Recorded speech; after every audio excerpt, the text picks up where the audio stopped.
Trump has postponed his mass deportation plan. And while he said it's because he wants to give Democrats and Republicans a chance to come together and close the loopholes that people use to try and enter the country, it may have to do with other things. The story from BuzzFeed News says Trump has unexpectedly postponed the nationwide ICE raids targeting, illegal immigrant families. Sources said administration officials believe the acting Homeland Security Secretary or his staff had leaked operational details, putting the plan in jeopardy. Now, I said excuse me actually because I burped, but also because at the opportune moment, I was going to read the title where they didn't include the word illegal immigrant families and just said immigrant families, as if to imply Trump is rounding up legal immigrants and sending them back to their homes, which he is not doing. These are people who have legal deportation orders. No one is above the law, not even President Trump himself. Let's have a little bit of standards here. But I want to say something before we get into this. The left is claiming that Trump is, I don't know, for some reason it's wrong to enforce the law. I don't understand. Trump is claiming he's postponing it for, practical political reasons. But I can say that I do believe the information was leaked. Before we even read the story, I'll just say this because there were rumors circulating and tips abuzz behind the scenes in the journalism space. So I got to be a little vague on this one for source reasons, but I believe the information was absolutely leaked, which probably put it in jeopardy, and thus they've postponed it. So let's read the story. But before we get started, head over to timcast.com/donate if you'd like to support my work. There's a monthly donation option for PayPal. There's a crypto option, and yes, I am actually in the new studio space. You can send stuff here if you want to. People do. But let's just get back to the news.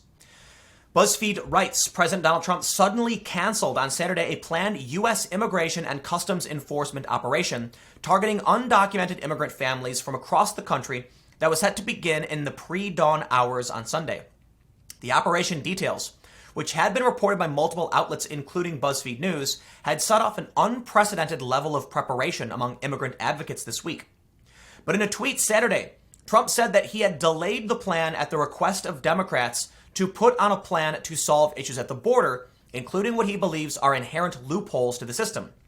At the request of Democrats, I have delayed the illegal immigration removal process for 2 weeks to see if the Democrats and Republicans can get together and work out a solution to the asylum and loophole problems at the southern border, Trump tweeted. If not, deportations start.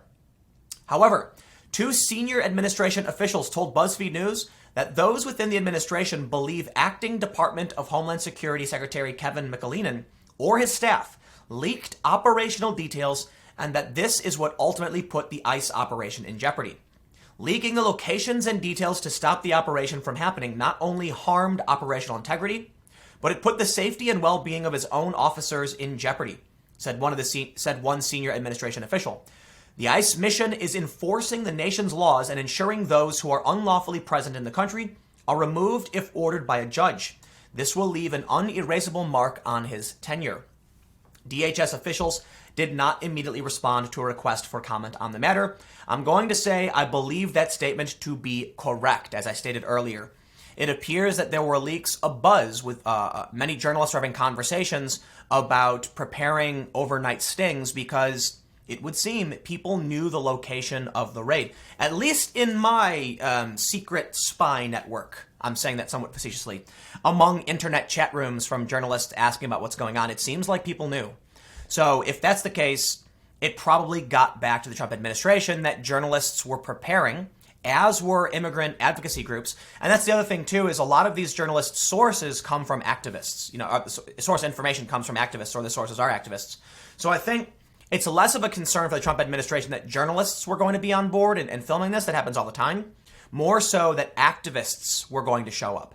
And that may actually be just the fear that activists might show up to protest the removals prompted them to cancel. So assuming that's true, it's a win for advocacy groups. Regardless, postponing this is a win for the advocacy groups.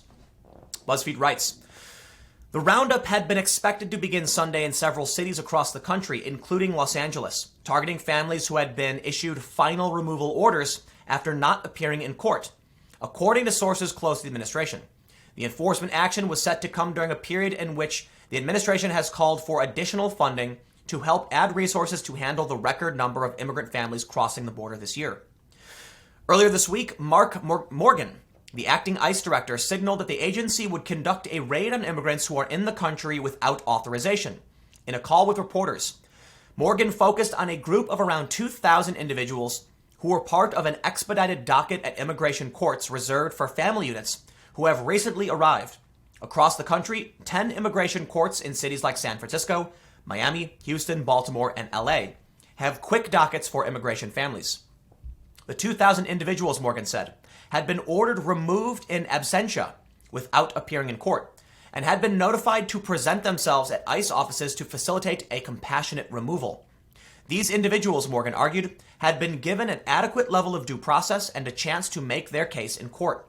Without officers targeting and removing them, immigrant families from Central America would continue to come without any fear of consequence. Now that's a statement apparently from BuzzFeed, not from a quote. BuzzFeed seems to be saying that if the courts don't remove these people, then it's essentially incentivizing people to keep coming. And yes, migrant caravans have not stopped. I think last month was a record month for the past decade or so, with like 144,000 families coming in.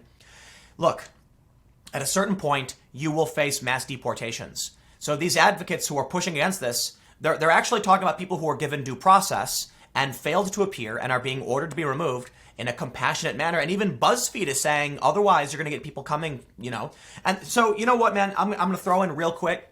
It's Ocasio-Cortez, Omar, Rashida. It's the far-left Democrats who are obstructing the humanitarian aid package that's supposed to go to the border. None of this, please. Can we have a real conversation about these problems? Within the agency, some ICE officials were concerned Trump's tweet last week, which warned ICE would soon begin the process of removing the millions of illegal aliens who have illicitly found their way into the U.S., had tipped off the operation, one source with knowledge of internal agency discussions said. Theresa Brown, a former DHS official who now heads immigration policy at the Bipartisan Policy Center, said that the cancellation would allow ICE officers to continue their normal ongoing operations across the country. In recent weeks, the agency has conducted sweeps, not specifically targeting families, that have resulted in dozens of arrests at once. There's something to consider here. While I do think it's true information has leaked, it's important to point out that Trump made this a big story by tweeting about it, but it's also important to know about the strategy called the big ask. I think what Trump does very, very often is called a big ask.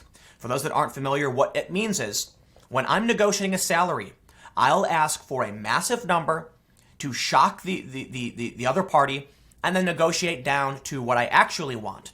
It sounds more reasonable. You tell someone, I want $100,000 a year, and they gasp and then say, okay, fine, 70. And they say, oh, 70, okay, 70, that's way less. But because if you ask for 70, they'll go, 70, and you'll get lower. It's possible what Trump is doing here, by claiming he's going to deport, all of these different families, is send a shock to the system and then stop and say, okay, how about you close the loopholes instead? So Democrats seeking to protect their constituents, not the illegal immigrants, I'm talking about the activists and advocates, will then immediately, come out and say, okay, we're going to do something.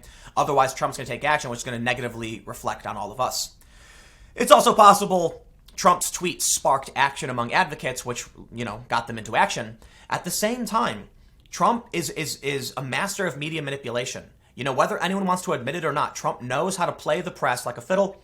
Call it 4D chess, call it whatever you want, but Trump gets free press, and he knows how to use his silly tweets to shift the narrative away from other issues. It's also possible Trump tweeted this because of other issues going on with, say, Iran or Saudi Arabia. There's a massive weapons deal with Saudi Arabia that is being blocked, and maybe Trump's trying to draw attention away because he knows whether or not there's going to be any operation or not, the media will chase after his tweets like a bunch of, I don't know, idiots chasing a carrot on a stick, whatever. I was going to make a more disparaging comment, but we'll leave it with the carrot on a stick because you know what? Journalists are vultures that seek the carcasses of I'll tone it down a little bit. But yeah, they call journalists vultures. Trump knows this, so he throws out the rotting meat to the disgusting flying birds to swoop down and eat it, while Trump sits back nibbling on his nice, juicy piece of fried chicken or whatever. Trump's has his fabulous meal, and in order to make sure the vultures aren't pecking at it, He throws the rotting flesh across the hall. They chase after it. Congratulations, journalists, you're vultures. So we'll read a little bit more of this, but then we'll move on. Theresa Brown, a former DHS official who now heads immigration policy at the... I'm sorry, I read that. Brown noted, however, that any discussion of the operation being used as a ploy by the Trump administration to secure changes to immigration laws and ongoing conversations with Democrats could be an issue. The idea that this is a negotiating tactic with the Hill might not sit very well with the agents. And that was the point I was making. This may just be a big ask. Get everybody all riled up, tone it back, and get what you really want. The story concludes by saying, Trump's threat of raids has also had the unintended effect of giving undocumented people a renewed chance to prepare for future operations, said Alfredo Salazar, a member of the Congress of Day Laborers, an immigrant rights organization. The group, he said, has been fielding calls from concerned undocumented people seeking information and U.S. citizens inquiring about how they can help. Well, it is what it is. I think I've hit all the points. That's where we are. The vultures will chase this story. It'll pop up. So think about what Trump just did. He said there was going to be a raid. The media runs wild. He then cancels said raid. The media runs wild. He's literally throwing out rotting carcasses to the vultures, and they go for it every single time. We've got a serious problem with Iran. They go for this every single time. We've got Saudi Arabia and Yemen. They go for this stuff every single time. I swear, he plays the media like a fiddle. But for whatever it is, I'll just end by saying the main point, raid's off. We'll see what happens. Stick around. I have more stories coming up in a few minutes. Any developments I will cover, and I will see you in the next story.